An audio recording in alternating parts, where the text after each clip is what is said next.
जी जी एक मिनट जी एक मिनट भाई उनको कहें इसके बाद।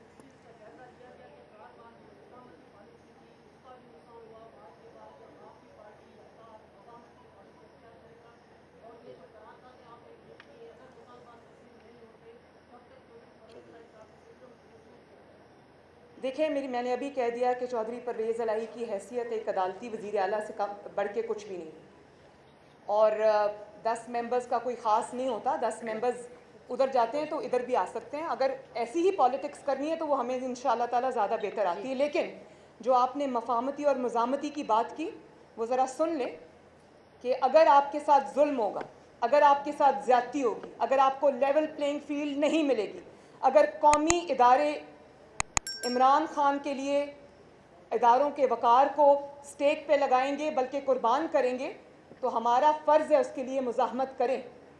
ये हमारी ज़ात का मकसद नहीं है, ये पाकिस्तान का कौमी एजेंडा है, कौमी मकसद है। इसमें ये खिलवाड़ हम नहीं होने देंगे, मुज़ाहमत करनी ही पड़ेगी। ये जब जुल्म होता है, जुल्म को सहना जुल्म से बड़ा जुल्म है। जी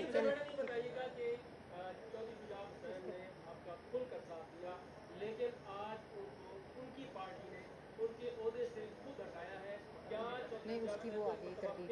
आप अपनी जमात में शमूलियत की दावत देंगे और उसके साथ साथ ये बताइएगा कि पंजाब की एक सेकेंड, लेकिन मरियम औरंगजेब साहिबा कह रही हैं कि उसकी तरदीद आ गई है जमात की तरफ से। पंजाब की सूरत हाल पर क्या हिकमत अमली क्या पीडीएम कर रही है, क्या तहरीक अदम एतमाद लाने की कोशिश की जा रही है, इस हुकूमत से वो जब हम वहाँ तक आएंगे तो आपको इतला करेंगे। आखिरी सवाल जी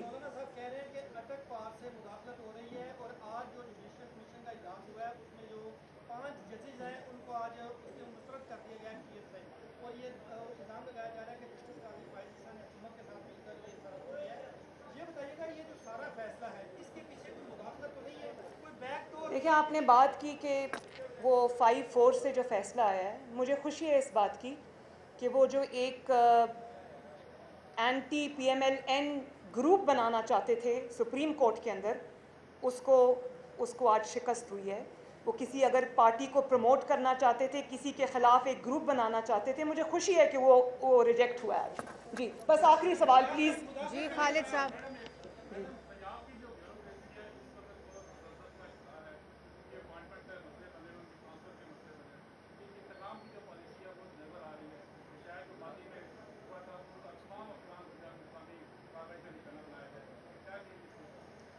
देखिए, ये इतना आसान काम नहीं है कि उठा के निशाना बना देना। हम लोग हैं अभी, और ये जो हुकूमत अदालत की वजह से वज़ीर आला जो अदालत के ये बने हैं, तो ये इंशाअल्लाह ताला आवाम की क़ुव्वत से ये इनका ठहरना मुश्किल हो जाएगा। अदालत कासिम सूरी को जालसाजी करने के ऊपर 2.5 साल से सुप्रीम कोर्ट ऑफ पाकिस्तान ने स्टे दिया हुआ है। ये है तफरीक, ये है डिस्क्रिमिनेशन, ये है अदालती जिसको कहते हैं नाइंसाफ़ी।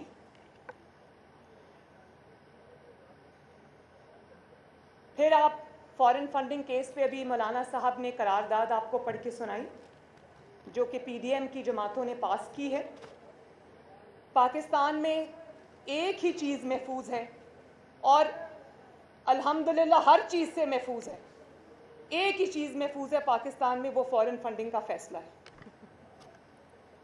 8 साल की ताख़ीर, सोचें हमारे लिए, मतलब मैं और नवाज शरीफ साहब जिसके नतीजे में इकामा निकलना था, बाप और बेटी 10 महीने रोज़, sometimes 5 days a week, sometimes 6 days a week जज बशीर की नैब अदालत में इस्लामाबाद जाते रहे। मैं और नवाज शरीफ साहब सुबह 4:30 बजे लाहौर से निकलते थे और 8:30 बजे अदालत पहुंचते थे, रोज़ बिला नागा 8-10 महीने, जबकि मेरी माँ बीमार थी और डेथ बेड पे पड़ी थी।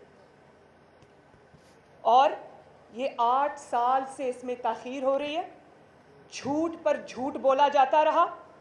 $7.5 मिलियन की ममनुआ फंडिंग ली, 350 इंटरनेशनल कंपनी से ममनुआ फंडिंग ली, जिसमें भारतीय और इसराइली शहरी शामिल हैं। अब ये भी पाकिस्तान की तारीख का पहला वाक़या है। आप सिर्फ, मैं यहाँ क्योंकि मौलाना साहब खड़े हैं, मैं अपनी बात चले छोड़ दें, अगर मैं मौलाना साहब की बात करूं, खुदा न खास्ता मौलाना साहब ने ये फंडिंग इसराइल से और भारत से ली होती और पाकिस्तान की और दुनिया भर की 350 कंपनी से ममनुआ जाली तरीके से, पता नहीं वो कैसा पैसा था जो आया था, डॉलर्स में आया था, वो ली होती, तो क्या हमारे साथ यही बर्ताव होता जो अब हो रहा है? इसकी जगह नवाज शरीफ साहब होते, मैं होती, तो क्या होता? वो ऐसा सलूक होता कि सोच के इंसान के रोंगटे खड़े हो जाएं। अभी इकामा था तो आज तक सज़ा पे सज़ा, आज तक इकामे पर इलेक्टेड प्राइम मिनिस्टर को निकाल दिया और फिर वहाँ पर दिल को तसल्ली नहीं हुई, उनकी प्रेसिडेंटशिप पार्टी की भी छीन ली, क्योंकि उस वक्त पार्टी सदारत ही सब कुछ हुआ करती थी। अब तो सुना है कि पार्लिमानी पार्टी मोतबर हो गई है। फिर हर साल ईसीपी से झूठ बोलता रहा, झूठे सर्टिफिकेट्स जमा कराता रहा, झूठी डिक्लेरेशंस जमा कराता रहा, अपने गैर मुल्की अकाउंट्स छुपाए, मुलाजमों के नाम पर पैसे मंगवाता रहा, उनके अकाउंट्स में पैसे मंगवाता रहा खुफिया तरीके से।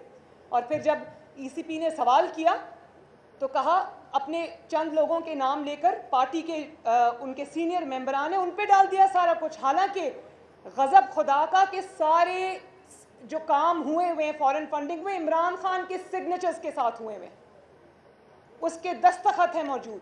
किस तरह वो इससे आंख चुरा सकता है या किस तरह मजलूम बन सकता है?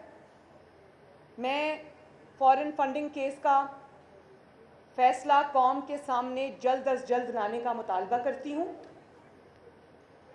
मैं इलेक्शन कमीशन ऑफ पाकिस्तान से ये मुतालबा करती हूँ कि जो खुफिया अकाउंट्स इसने आज तक खुफिया रखे हुए वो कौम के सामने लाए जाएं। एक एक गबन, एक एक गद्दारी जो इसने पाकिस्तान की कौम में के साथ फॉरेन फंडिंग की सूरत में की हुई है, वो एक एक जो उसका सारे हकायक हैं वो कौम के सामने लाए जाएं और बिला ताखीर लाए जाएं। और आप ये देखें कि इमरान खान की हैसियत पाकिस्तान की सियासत में एक बुली से ज़्यादा की नहीं है। वो ईसीपी चेयरमैन जिसको इसने खुद अपॉइंट किया, ये जो क्या नाम है ईसीपी चेयरमैन का, सिकंदर सुल्तान राजा साहब, वो इमरान खान के अपने अपॉइंटेड हैं और पहले उनकी दिन रात तारीफें हुआ करती थी। तो ये जो बुली है इमरान खान, इसकी हैसियत एक बुली से ज़्यादा नहीं है। हर इसमें वो ट्रेट मौजूद है जो एक बुली का होता है। और आप ये देखें कि जब इसको किसी चीज़ का खौफ होता है क्योंकि इसने वो गुनाह किया होता है, तो ये उस अदारे के सरबराह को अटैक करता है। पहले से ये उसको पता था कि फॉरेन फंडिंग की अब फाइंडिंग्स कंप्लीट हो चुकी हैं, फैसला महफूज हो चुका है। तो आप देखें किस तरह उसने ये अटैक जो है वो ईसीपी के चेयरमैन के ऊपर लॉन्च किया। उसकी वजह ये है कि चोरी की हुई है, चोरी से हाथ रंगे हुए हैं, गलत काम किए हुए हैं। वो जो ममनुआ फंडिंग आई है वो कहाँ खर्च हुई है इसका हिसाब तो बाद में होगा। वो इस पाकिस्तान में डिस्टेबलाइजेशन लाने के लिए खर्च हुई है, इस पाकिस्तान में इलेक्टेड गवर्नमेंट्स को उठा के बाहर फेंकने के लिए खर्च हुई है, इस पाकिस्तान में साजिशों को पनपने के लिए वो फंडिंग खर्च हुई है। वो पाकिस्तान के ख़िलाफ़ फंडिंग थी, पाकिस्तान के ख़िलाफ़ इस्तेमाल हुई है, उसमें हम बाद में जाएंगे। लेकिन ये कोई तरीका नहीं है, ये हमें मंजूर नहीं है कि ये बुली बन जाए और आकर गालियां निकाले और अपने हक में फैसले ले। ये नहीं होगा। ये 3 मेंबर बेंच तो कर सकता है, ये हम नहीं कर सकते। और आखिरी बात, अगर फॉरेन फंडिंग केस का फैसला नहीं आता तो फिर तमाम जमातों की मशावरत के साथ हम ईसीपी के सामने धरना देंगे।